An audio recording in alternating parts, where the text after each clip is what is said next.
I'm speaking with Dr. Dennis Godbee, who is a naturopathic physician who's about to embark on July 17th on a run that's going to start in San Francisco and end in Bridgeport, Connecticut. And the Coast to Coast run is going to help educate people about improving their health using natural medicine. So what is your route? I know beginning and end, but what are you going to, how are you going to, what's it going to look, how many miles a day and all that?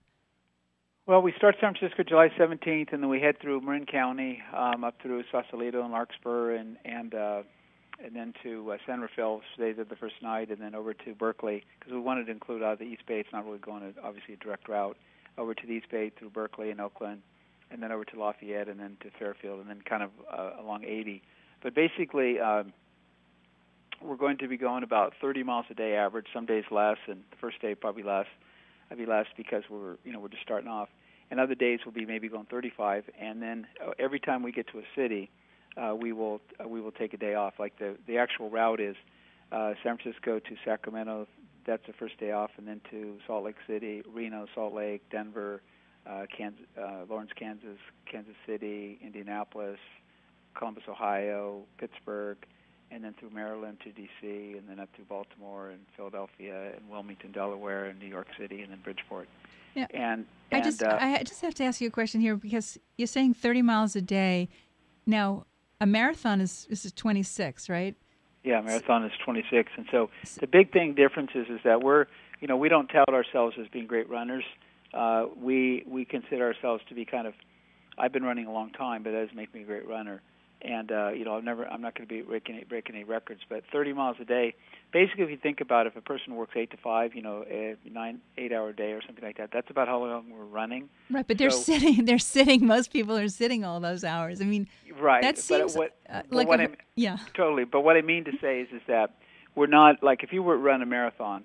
Like my son's first marathon was like 4:20 because he hadn't even expected he was going to run a marathon. Mm-hmm. So. But if we were to run that same 26 miles in a regular day, we may do it in 6 hours. And so when you expand the time that it takes to get there, then you really are reducing the impact on the body. You're still doing the miles, but the actual kind of wear and tear and the actual fatigue factor will be a lot less the more breaks that you take. So when we spread it out over a day, it's not quite as dramatic as it seems. It's still not to say it's easy or it's going to take, it's a piece of cake, anybody could do it. But what I'm saying is that it's not like running a marathon all out every day. Uh-huh. Okay. Because it's a whole lot different. Like when I ran this last 20 miles in about 4.5 hours or about 3.5 hours, if I was running it in a race, I'd probably be running in, less than 3 or 2:45 or something like that. Mm-hmm. So it does have less of an impact if you go slower. I see. And there are cars riding alongside you, giving you water, food, that kind of thing? Well, we just purchased a used motorhome for the trip, and so we're going to be.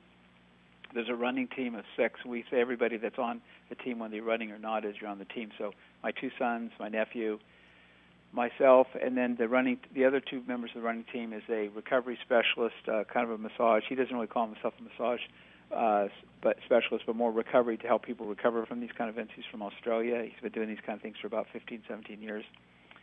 And then the 6th person is the driver, support person, cook, and she's an ND2 student. She's a naturopathic student in Portland. So we're real excited. So she's the brave female, the only female on the group. So we're going to be like a family. Uh-huh. We just got our motor home, and now we have our family of 6 people. Now, are you eating certain superfoods to kind of boost your energy throughout all this intensity? Well, Kristen is kind of putting together, our ND2 students putting together a menu, but basically people ask, well, what kind of food do you eat? He said, well, we eat about the same amount of protein that an average person would eat, maybe a little bit more, maybe a little bit more fat, but we definitely would eat more carbohydrates. And so because the difference is that when you're on if you have diabetes or if you have a tendency to eat too many carbs, a lot of times you need to cut down. But on an energy thing, when you're running 30 miles a day, you really need more energy. So it's more bananas and it's more fruits and it's more super, nutritious grains and that kind of stuff. So we're trying to stay away from the gluten because a lot of times people put in gluten, but we've seen on these world championship rides that when people instead of doing the extra carbs being gluten, they did non-gluten, they had better performance. So, oh, interesting.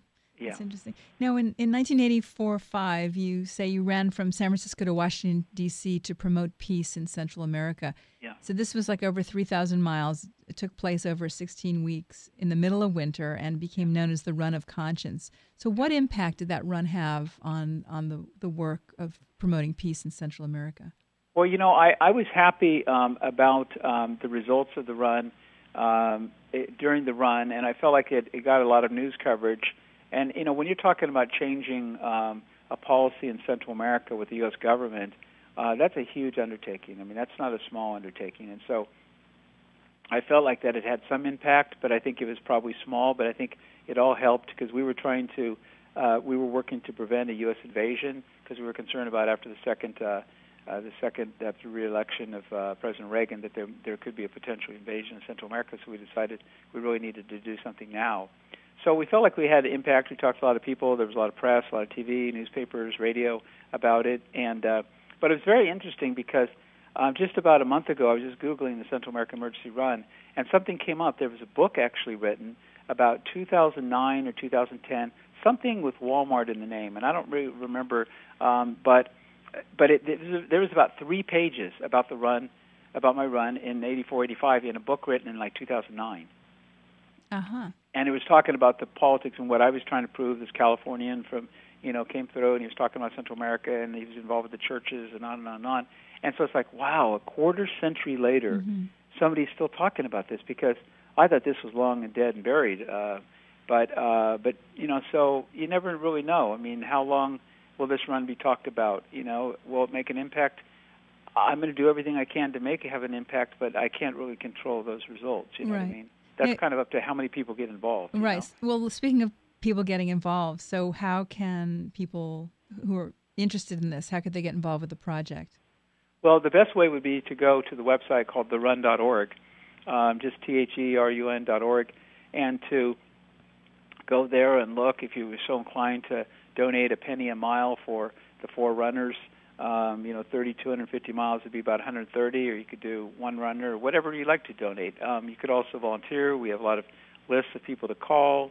We have, you can tell other people about the run. You can tell them to go to the website, because in order for this to be a movement, we really have to move, and my son and my 2 sons and myself and nephew, we can run across the United States, but we don't, depending upon the success, will depend upon how many people get involved. And so those people that are really passionate about natural medicine and about improving the health of the American people through fairly simple ways, and are worried about that, they can go to the run and just read. There's all kinds of different things on the website that will point to what they could do, how they contribute, and it's not just about donating money. It's because we're really not donating money, having people donate for a cause beyond our own, getting across the country and paying for those expenses, because the real issue is awareness. And the more people that can be told, the more people that they can tell if they want to run with us, whatever way they can think in their own mind to imagine, that they can get the word out. So you say that it's a movement. It sounds like it's not just an event. You really want it to create a movement. So can you talk a little bit about that?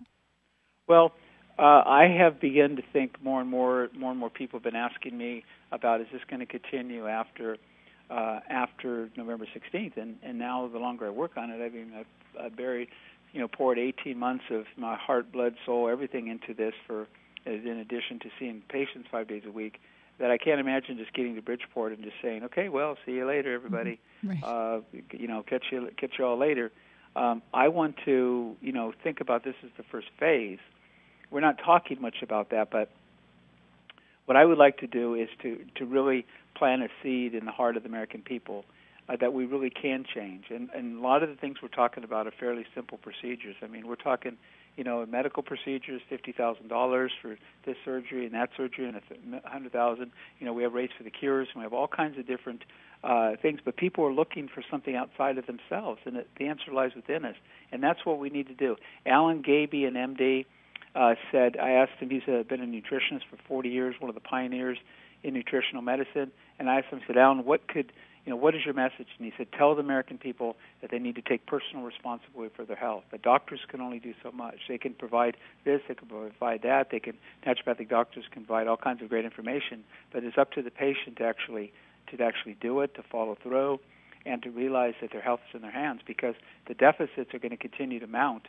They were talking today about $120 per emergency or $1,200 for an ambulance ride. I was thinking, why do we need an ambulance ride? Yeah, sometimes, but a lot of them are probably not necessary. So it's prevention, and so we're trying to get the message out to the American people as the first seed, and then potentially continue on this movement as we go across all 50 states. Well, I want to just congratulate you and just wish you all the best starting out on July 17th. And thank you. Thank you for speaking with us today. And you're quite welcome. If people want more information, they should go to therun.org. And my email address is there, as well as the other people involved in the run, and they can read all about it and who's backing it, who's supporting it, who's endorsing it, and then they can email me how they'd like to get involved. And I would love to be flooded with emails about how somebody that really hit their heart that would really love to get involved, and we can really put you to good use. Fantastic. Great message. Take personal responsibility for your health. Thank you so much, Dr. Godbee. You're welcome. Thanks so much for listening today. For podcasts and more information on my show, visit YourSupernaturalLife.com. You can download the show on iTunes, and you can find my book, Supernatural Home, on Amazon or on my website, supernaturalmom.com. You can take advantage of my expertise where I come to your home and help you turn it into a super healthy home. So you can email me at Beth@supernaturalmom for more information. So have a wonderful week, and I'll see you here next week. Have a supernatural life. I'm Beth Greer.